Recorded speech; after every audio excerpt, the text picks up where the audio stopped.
Alors, dans l'ouvrage du Kybalion, il y a 7 principes universels qui sont des vérités universelles, et le premier principe est le principe du mentalisme. Et le principe du mentalisme dit: le tout est esprit, l'univers est mental. Alors, ce premier principe est en fait le principe fondamental de la philosophie hermétique, et on retrouve en fait tous les autres principes, donc les 6 autres principes à l'intérieur de ce premier principe. Donc c'est vraiment un principe qui englobe le savoir et la connaissance hermétique. Et il nous explique tout simplement que l'univers dans son entier n'est rien de plus qu'une création mentale du tout. Alors le tout, c'est quoi? Le tout, c'est Dieu, le tout, c'est le grand créateur, le tout, c'est la conscience unique, le tout, c'est, on peut l'appeler de 1000 manières, le tout, c'est, on va dire, Dieu ou le tout. Mais ça n'a pas vraiment beaucoup d'importance, la manière dont on le nomme. Alors ce qui est par contre très important et même primordial dans la compréhension de ce principe, c'est d'admettre dès le départ que le tout est inconnaissable, indéfinissable et infini dans le temps, dans l'espace et dans son pouvoir. Le tout, c'est la conscience vivante, infinie et unique, c'est l'esprit. Le tout, dans sa conscience et dans son esprit infini, a créé l'univers mentalement, exactement de la même façon que l'homme crée ses images mentales. À la seule différence près, c'est que l'homme, dans sa création mentale, est limité par sa conscience, et que Dieu, dans sa création mentale, est dans une conscience absolument infinie. Donc ça change un peu la donne. Donc le tout est esprit, l'univers est mental.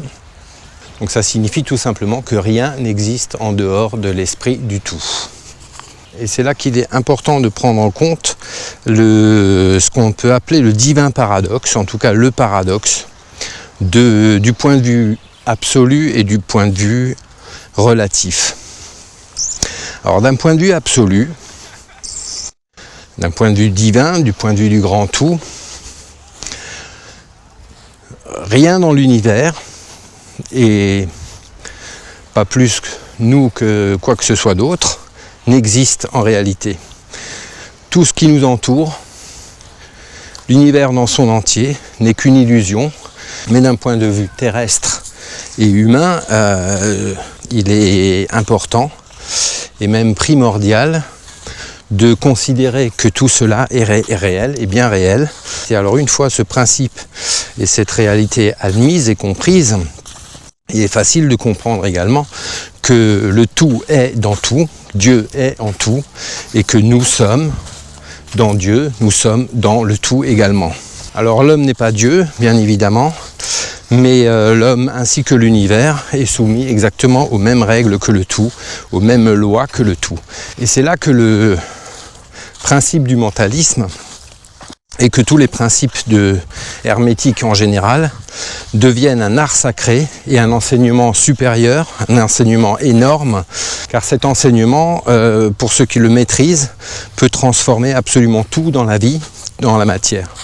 Et c'est ce que ce principe en fait nous apporte, ce principe du mentalisme nous apporte, c'est qu'il nous ouvre les portes de la transmutation mentale. Ce principe explique la véritable nature de tout ce qui est.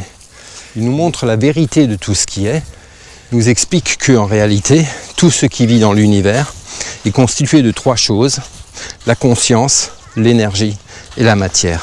Alors, apprendre et expérimenter ce principe nous ouvre les voies de la sagesse et de la conscience. Et les hermétistes déjà parlaient de méditation lorsqu'ils abordaient le sujet de la création mentale de l'univers dans l'esprit du grand tout. Alors il parlait de la méditation, mais il parlait aussi de la contemplation, mais de la contemplation au sens du travail de l'attention. Alors attention dans son origine latine vient de atteindre, tendre vers, et donc l'acte d'attention est vraiment la tension d'aller vers cette énergie mentale. Et par cette énergie mentale, en fait, il est possible à chacun de transmuter, de transformer ses états mentaux, ses propres états mentaux, mais aussi les états mentaux de tout ce qui nous entoure, de tout notre environnement. Et c'est là que ça devient très très intéressant. Et d'ailleurs, on retrouve un peu cette approche dans l'Ho'oponopono par exemple, et dans les mantras. Mais quelle que soit l'approche, la force de la transmutation mentale se situe au niveau de l'esprit. Et plus on sera conscient de la présence de l'esprit divin à l'intérieur de nous-mêmes, et plus haut et plus vite on pourra s'élever vers la conscience unique. Plus haut et plus vite on pourra toucher cette conscience unique. C'est comme ça qu'on arrivera à développer notre capacité à transmuter la matière. Parce qu'en fait c'est ça le chemin du développement personnel et du développement spirituel. C'est la voie de tous les possibles, mais c'est aussi le chemin qui peut nous aider à trouver l'amour absolu, l'amour de nous-mêmes.